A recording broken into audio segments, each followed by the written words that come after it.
Hey everyone, this is Mark Treichel with another episode of With Flying Colors. I'm excited to be here today with three former NCUA folks from my time at NCUA, all three of which have been on the podcast individually and in a couple groups of two, but today we're expanding it to four. And I'm excited to have John McKechnie, Alonzo Swann, and Geoff Bacino. That's the order they're on my video here. And guys, why don't you introduce yourself on what you did at NCUA when you were there, in case a listener doesn't know, and what it is you're doing now. We'll start with John up in the upper left-hand corner. I'm not, after all these years, I'm still not completely certain what I did at NCUA, but ostensibly my title was Director of Public and Congressional Affairs. I was there during a pretty exciting time, as we all know, during the financial crisis back in 2008 and through 2010. I have, since 2011, I've hung out my shingle and doing my own thing on the consulting side, working in the credit union space as well as with the home loan bank, one of the federal home loan banks, and some of the mortgage and insurance firms out there. So just trying to stay busy. The last couple of weeks have been a bit of a challenge with the federal government shut, but we can get to that in a few minutes. Yes, we can. And speaking of Federal Home Loan Bank, Alonzo, why don't you go next? All righty. Claim to fame, I started in the early 80s with NCUA as an examiner, worked my way up through the agency and ended up as director of supervision in about the 1990 timeframe. Had moved out to Chicago, my home area, in 94. And finally, I got promoted to regional director in 1997, 98 officially, and retired from that position after 13 fun years, except for the last couple, in 2010. And during that same time, I side saddled in the Air Force, retired as a lieutenant colonel, same year, 2010, and took 3 years off. And after that, decided I still had some purpose in life, and then it ended up at the Federal Home Loan Bank of Atlanta, where today I'm their credit union strategist, and been there going on my 13th year, having a good time still. Wow, 13 years. That's amazing. That's amazing.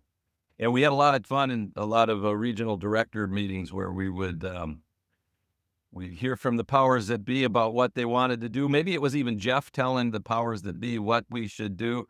And then we would break up in hulls and try to figure out how to get it done right. That's what you're going to tell the people, Mark, is that we as the board would tell you what to do and you guys would go do it. And it's tell you, sometimes at the board level, we thought, we're telling them what to do and they're still doing what they want to do. So, well, I'll segue in if you want. You got it. Geoff, you're up. Fortunate enough to have been appointed by Bill Clinton to be on the board back in late 2000, served down for about a year and a half, then was appointed by George W. Bush, which makes me a true bipartisan, to be on the Federal Housing Finance Board. So basically everybody on this call has some credit union and Federal Home Loan Bank tie as well. After I left the finance board, went off on my own again. I managed 3 trade associations, the Association for Credit Union Audit and Risk Professionals, the Internal Auditors, ERN Compliance and Risk folks.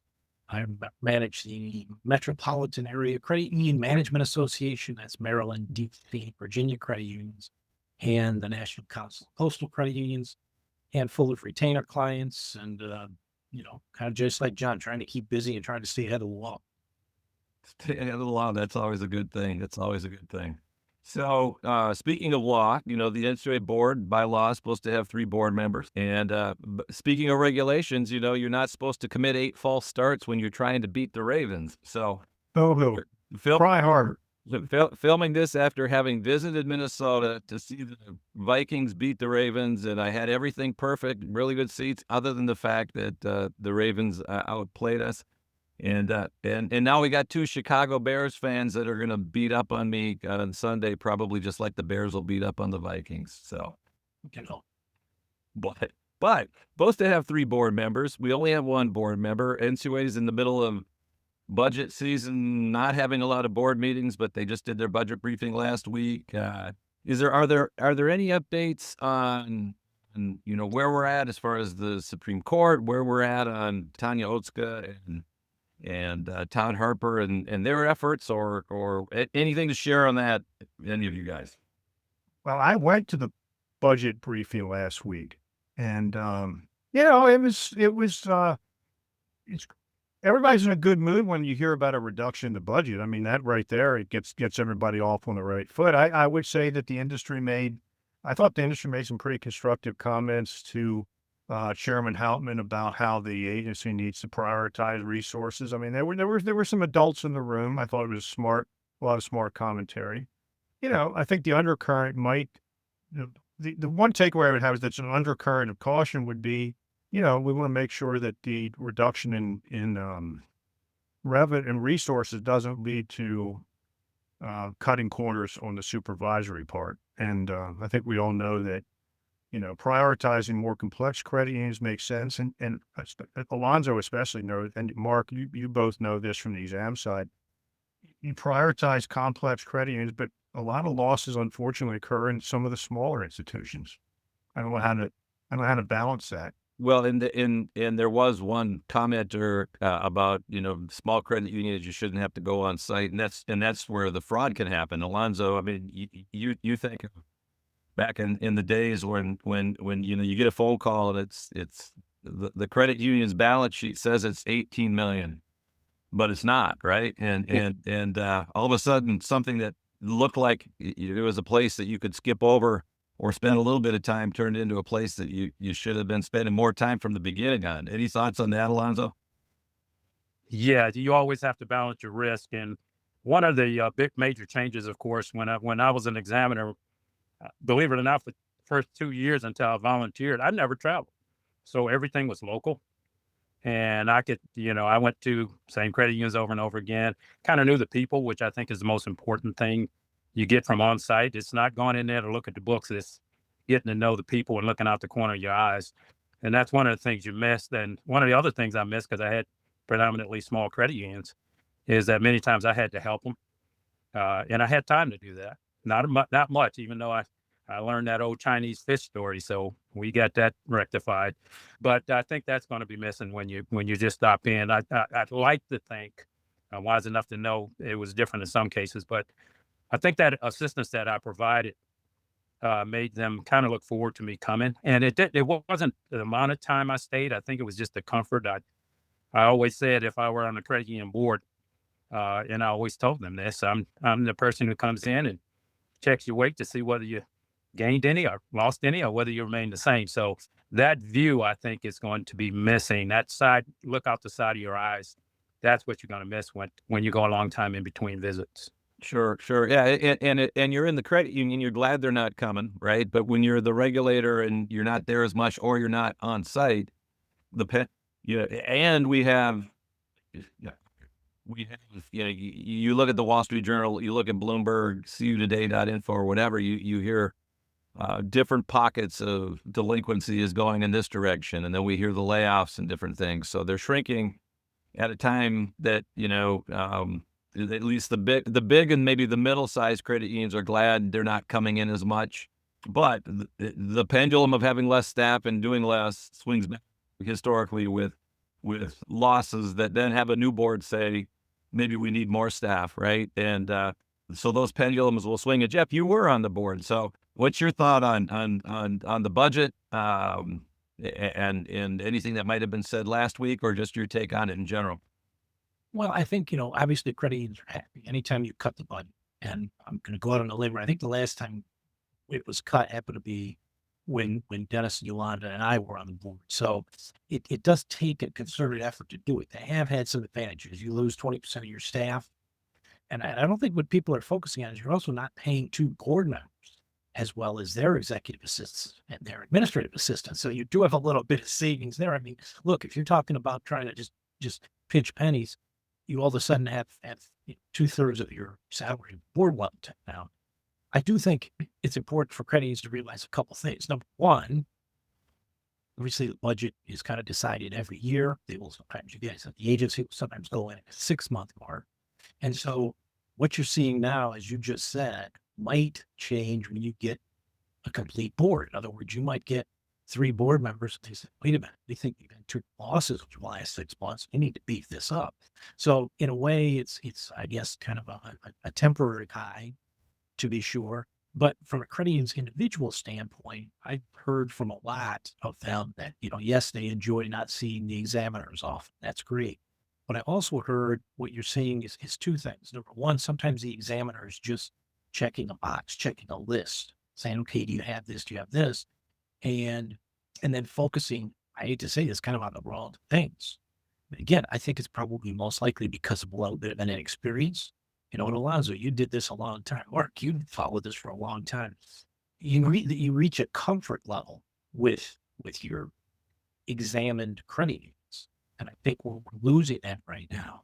One of the things that I heard from my internal audit group was they're saying that some of the examiners are coming in, and as I said, they're checking the boxes, but the reality is they're not digging deep enough, and they leave, and the internal auditors say, wait, we still have these problems. Management is saying, no, they said we're good.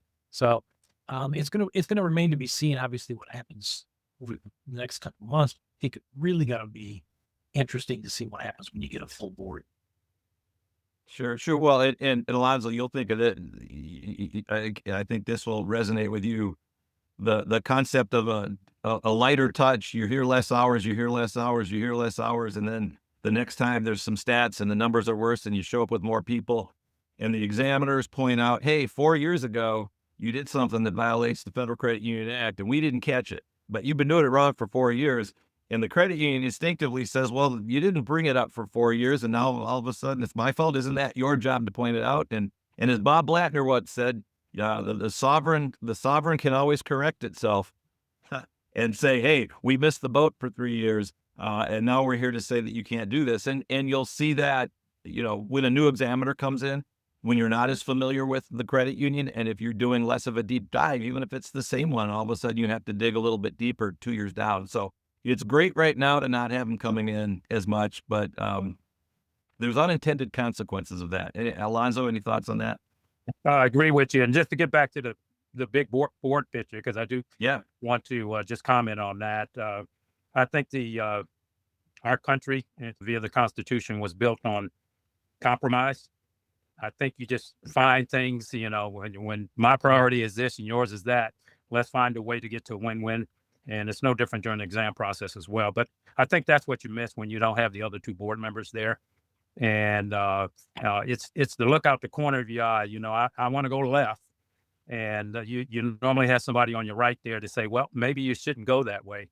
Now you don't. And that debate of policies and procedures, regulations, whatever, is I think was healthy and is healthy for not only the NCUA board, other boards, but our country as well. So, I think that's the downside of not having a full complement. The chairman always has more of the gavel, if you will, but than one person on their side, but you still have to accommodate those on the other side as well. So I think there's just that banter that happened during the board meetings, those disagreements that happened while you may not like sitting through 2 and 3 hours, but it's the final product that counts. And if it's a compromise that makes for a better product, I think we're better.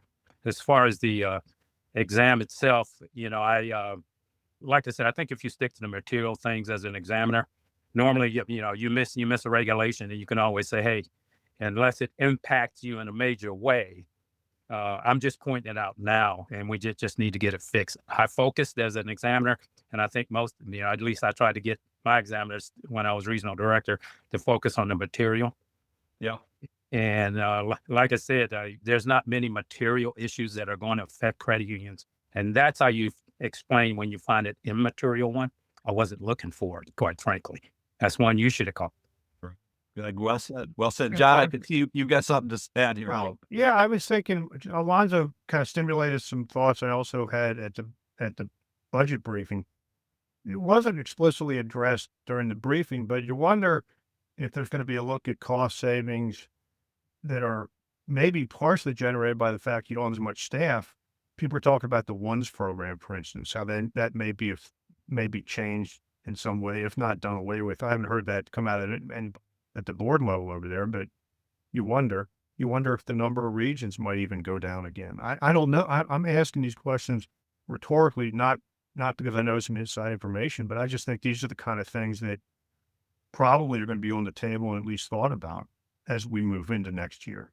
Yeah, and they're doing a review and a study, and they have some money in the budget to take a look at that. So yeah, they are, and then what board will do that, right? Because let's say you were going to get rid of ones, that's a regulation change, or if you're going to change the structure of ones, then you get into that whole what's essential, what can one board member do, what's a quorum, even if you conclude that you might be able to do it as a board member of one, do you want to do it as a board member of one and then have somebody else come back and question whether you can? So it gets a little complicated. That's a legit, all fair point. So I will say the one thing I've heard from agency legal staff is that they look at the Department of Justice filing in one of the board members' appeals between Todd Harper and Tanya and the DOJ.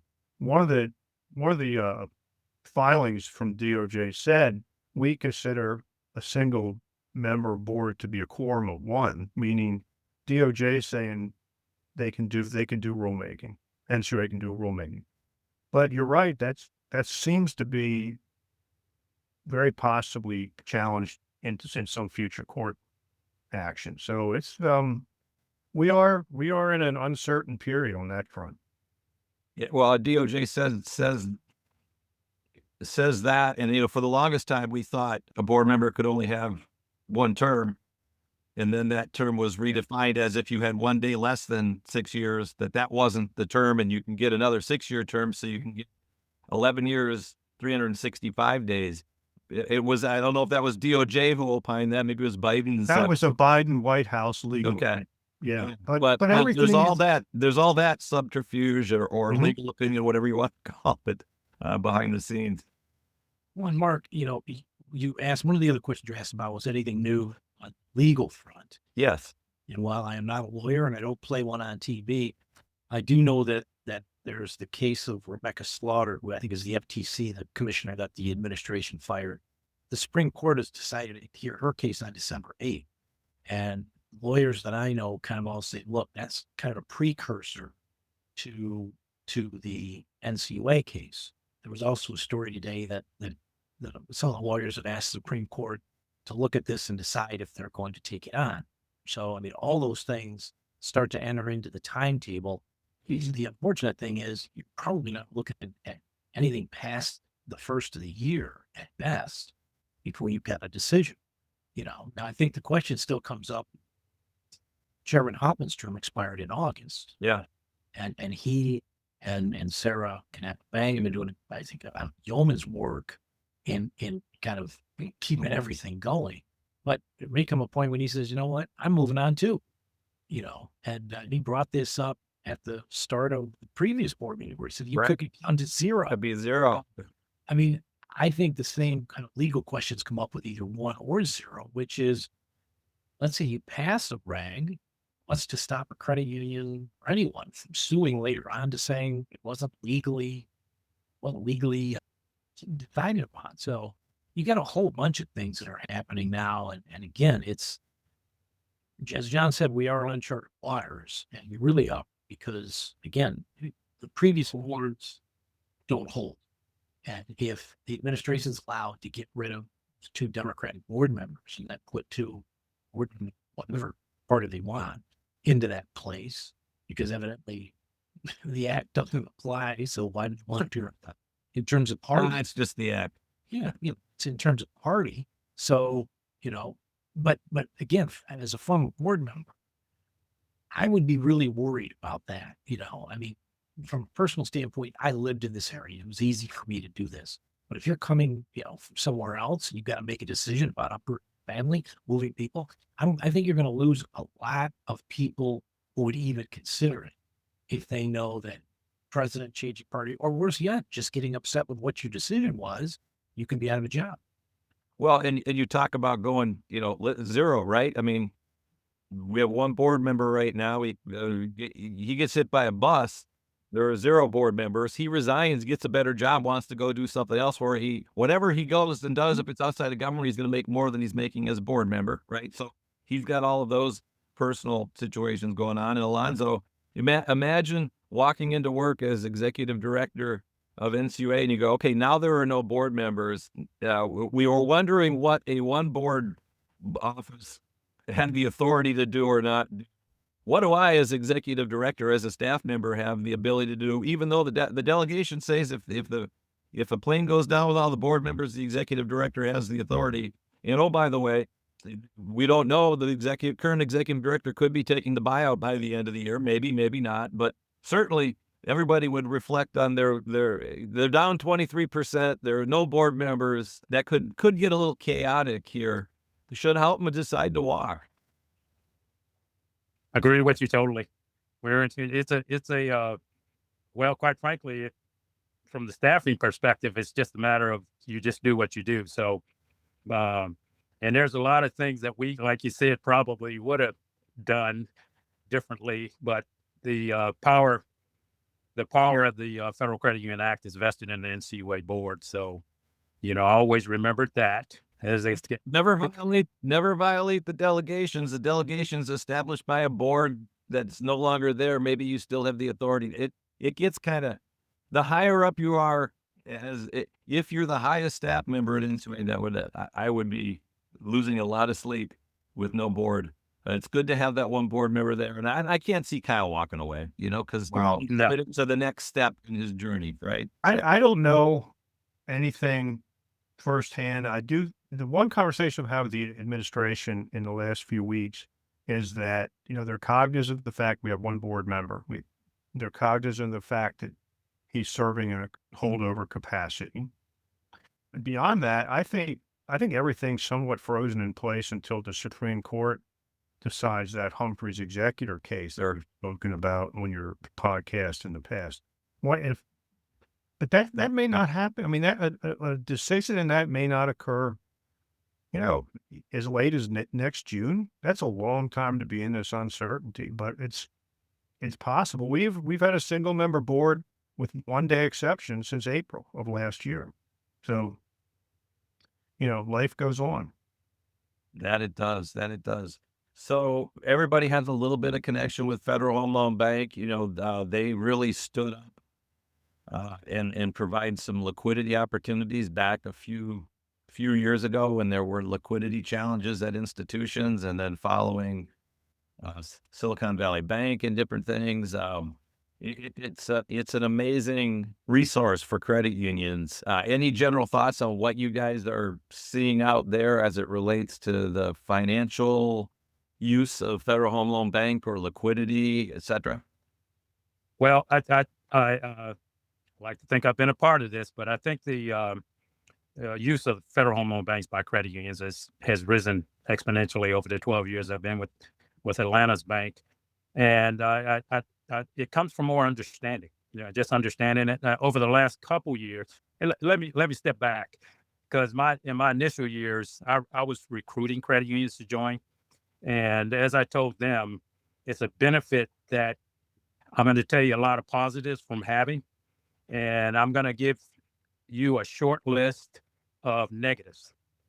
And the short list of negatives is none, and a long list of positives. So I would go through that. But probably one of the biggest obstacles I had was pushback from NCUA examiners, to be quite frank, on the value of joining the NCUA board. Federal Home Loan Bank. And, but fast forward to today, and over the last couple years, we've gotten a lot of new members in Atlanta. I don't know about the other 10 banks, but we've gotten a lot of new members based on recommendations that they joined from NCUA examiners. So I think, the value of being a member, like I tell folk all the time, if the big ones are doing it, you should figure out a way to do it too. So I think we're just seeing that. And obviously through the COVID period and SVB bank episode, I think just the value of being a member of Federal Home Loan Bank has come up to speed in everybody's mind. So I spent the last couple of weeks in the $100 million range credit unions and a couple sub $100 million. And we were talking strategy on how to use the bank. we have affordable housing products as well. So, just learning those things, we're just seeing, like I said, the value coming up exponentially and how to fit it into your strategic plan. As we like to say, we're not a vendor. We're your strategic partner. You do good, we do good. We're a co-op just like you. So I'm seeing that understanding come up to speed, if you will. That's great. John, Jeff, any thoughts on that? I, Go I, ahead. I want to mention Alonzo covered the waterfront home loan bank. And before Jeff goes, I just want to mention we just got Credian's work to get some Congress to do something good on the CLF. That's something we don't talk about much unless there's a problem. But just got a little bit of a modernization provision put into the defense bill that would expand the ability of the CLF to be more flexible. I know that's not an exciting topic, but I remember very well in the early days of the crisis in 2008, when that started washing up on the shore, that was a liquidity problem, much more than a capital asset problem initially. So one day we're all going to be grateful that the CLF is more agile, faster on its feet. Still has to become law because the defense bill hasn't passed both chambers yet, but the corporates were very involved in that. I know Defense Credit Union Council got very involved in that. It's, it's an important, if arcane issue. I just wanted to throw on the table. No, great point. Jeff? What I was going to say, when I joined the finance board, to be blunt, I mean, I knew what the federal home loan banks did. I didn't know exactly how well they did. And, when the financial crisis started in 2007, and I always use that date because that's when our economist came to me and said, our advances were up tremendous over the last couple months. And I think I've told this story to you before. And my question to him was, is that good news or bad news? He goes, well, I think it's bad news. And sure enough, it was as we started having that crisis. But I tell you what, the federal home loan banks initially were probably about the only source of liquidity for a lot of institutions, including credit unions. And so, as I said, I've grown to become a big supporter. Alonzo mentioned other cooperatives. I mean, they're really as much a cooperative as credit unions. And, and so I'm hoping that credit unions continue looking at them as a source of assistance. The interesting thing was yesterday, the administration mentioned that they were looking at a 50-year mortgage.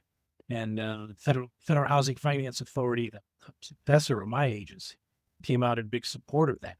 And, I think when you start to talk about housing and the role that Fannie, Freddie, and the federal home loan banks can play in that, I'm not sure going to a 50-year mortgage is going to be the solution. That's not the best way to achieve affordability is what you're saying. I would tend to agree with that. I think England has a 50 year. So we know it can't be a good idea, right? Still. Minnesota too, Mark. Yeah. All right. Yeah, exactly. Now, did you guys see, though, today there was news that Fannie Mae has decided to drop their credit score threshold down to people with a 620 score. And I have to admit, that's one of those things that just sort of sent a chill down my spine in a sense that, history sometimes repeats. And I'm not smart enough or knowledgeable enough about the housing market to predict the problem. But man, that kind of thing, I think could lend to maybe some credit quality problems. It got my attention. Yeah, and then the other side too, Alonzo, I would agree. Depending on how you do it, you can make a good loan to someone of 620, but what are the other parameters around it? But the affordable housing situation with regulations that make it harder for people to get their properties up to speed because of regulations that are on top of it. I mean, there's so many homes a year that go out of circulation, and there's not enough being built. Then circling back to something Alonzo said about I know the federal home loan banks have some sort of goal and objective to providing specific money and grants and things for affordable housing. Do I have that right, Alonzo? Absolutely. By statute, all federal home loan banks have to put 10% of their profit every year back into affordable housing products. And all of the banks over the last couple of years have actually went over 10. They have the board of the federal home loan banks have the ability to take it up higher. And I know in Atlanta, we went up to 15% last year. And when you go above 10, the rules are sort of set on what you can do. But when you go above 10, you can design products that may fit your space a little better. Oh, And sure. Yeah. that's what we've done. And we saw uses of the product just explode. And our board has added additional funding to try to keep up. But it's been fun to watch. And like I said, just like the advanced side, credit unions are coming up to speed on it. We have a few who have been playing in the space for a long time. And now we get more and more every day that are using those affordable housing products. That's great. That's great. And when you couple that with the last couple of years after SVB, quite frankly, being a liquidity disaster it was, we've been having record breaking profits. So when you go back to 2021 during COVID, it was 10% of a little bit, but 24, 25 was 10%. It was actually 15% of a lot. A big number. So, That- yeah, that- that's fantastic. So speaking of a big number, the budget, or the government's running out of money, and they had to shut the government down. But it looks like the Senate has voted to reopen, and you guys who follow politics more than me know that once the Senate says it, the House basically has to come in town and do the same thing. They don't put it that way, but it seems like the House is high school and the Senate is college. The college seniors voting. But thoughts on where we're at with that, what it might mean or not mean for credit unions, that the government's back open I don't know when this is going to be aired, but tomorrow. okay, this is well, we're recording it on Veterans Day, Tuesday. Supposedly the House is going to vote sometime tomorrow afternoon or early evening. So, this bill to reopen the government may actually be on the president's desk tomorrow night, Wednesday, and I hope that happens. I'm flying tomorrow, so I'm really interested in that. But I don't know I don't know if there's a lesson. I will mention that a lot of credit unions were very interested in what might happen with the Community Development Financial Institution Fund, and that's apparently going to be restored to some degree in this new agreement. And hopefully there will be enough staff in the building to administer that fund to Treasury when things get back to normal, whatever normal means. Whatever the new normal is. Yeah. Interesting. Well, what else, guys? Are there any topics that have been big in credit unions that we want to tackle here before we predict who wins the football games next week? I'll go back to John's comment a minute about the government shutdown. I think obviously, it's both parties. Okay. Anyone who wants to try to tell you it's not is frankly lying. And John will probably back me. Lately, what surveys have shown is that whereas in the past, the general American populace would kind of pick one party to blame. Now it's kind of they're picking them both, which I guess is fair because, as I said, I think it's both of them. And Mark, you said that the Senate was college and the House was high school. It is, and again, mainly due to the filibuster that you gotta get over in the Senate side. But what's going to be interesting, obviously, Speaker Johnson's kept the House out of session, Right. Since this happened. Now there are some that are in the conspiracy theory that says he kept it out because otherwise he's got to swear in the new congressperson from Arizona who be the 218th signature on the Epstein file opening. So you got a whole lot of things going on in town, and covering on top of that, you got the elections from a week ago today in Virginia, in New Jersey, and then the California redistricting proposal. And obviously Democrats did very well, which, if you're a Democrat, you look at that and say, well, that's a trend. And if you're a Republican, you look at it and say, well, those are purple and blue trending states anyway, so it doesn't matter. The reality is it matters only until probably about couple from now. You can't extrapolate out. But the one thing that I think the Democrats are finding from this shutdown is they're going to have to figure out a way to midterms in 26 to pick up at least one of the two chambers. They got to pick up the House or they got to pick up the Senate, because without either of them, without the White House, you pretty much are at the mercy of the other party. And, frankly, for the most part, I think Republicans do a better job than Democrats of holding the fort, and so I think it's going to be incumbent if Democrats want to kind of change the focus, especially heading into the 2028 presidential election. I know nobody really wants to talk about that, but I think the Democrats gonna have to try to figure out a way, come hell or high water, to at least one. Ideally, they'd like to win both chambers coming in 26. John Alonzo, any thoughts on that? John, you go ahead. Well, That's your lane. you know, I mean, yeah, we don't have much else to go on than to predict the future than what happened last Tuesday. So it's a good way to look at it. You know, there's midterms usually hard on the White House, the party that holds the White House. New Jersey and Virginia are red. Jeff said they're bluish, purplish. I think they're both kind of Democratic states now. That Virginia, with the exception of the last governor's race, has been a very, very Democratic state at the statewide level for most of this century. So I'm not surprised they won the governor's race there again in New Jersey as well. You got a socialist mayor in New York now. You know, whatever we want to do to read tea leaves, it's fun. I'm not sure how useful it is, but it's all we got to go on, like I said, until next November when we're going to have a midterm to deal with. The socialist mayor candidate of Minneapolis did not get in, though. So that's the tide is turning there in Minneapolis. Yeah, it's great. You didn't elect a conservative Republican to replace. It was the left hand didn't know what the far left hand was doing there. Right. Yeah. Well, and Jeff, when you bring up Epstein, which I think is the first time that's been brought up on the podcast, Give it to me. of course, you're talking about Mike Epstein, the slugging first baseman of the 70s that was part-timer for the Oakland A's and maybe some other He baseball. played with the Orioles at first. He was just He was an Oriole. Of course, everybody was an Oriole back then. Sure. Now his files are a little different than obviously for Jeffrey Epstein. The Mike Epstein files. I want to know. That's the ones we need to release. That's what the White House should do, is release his files. Just go begin. But John did talk about Virginia and New Jersey being basically. I'll concede that they're more blue states.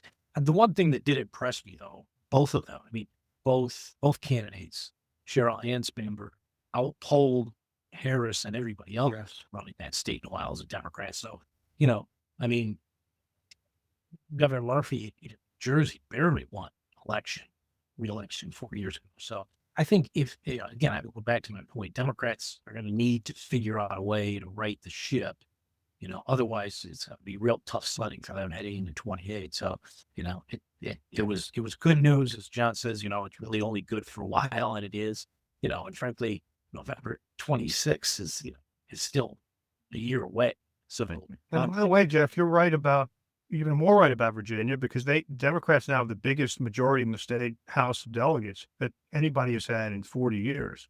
They got it was a big night for the Democrats. I'm not arguing that. It was, if I were a Democrat, I would be very happy.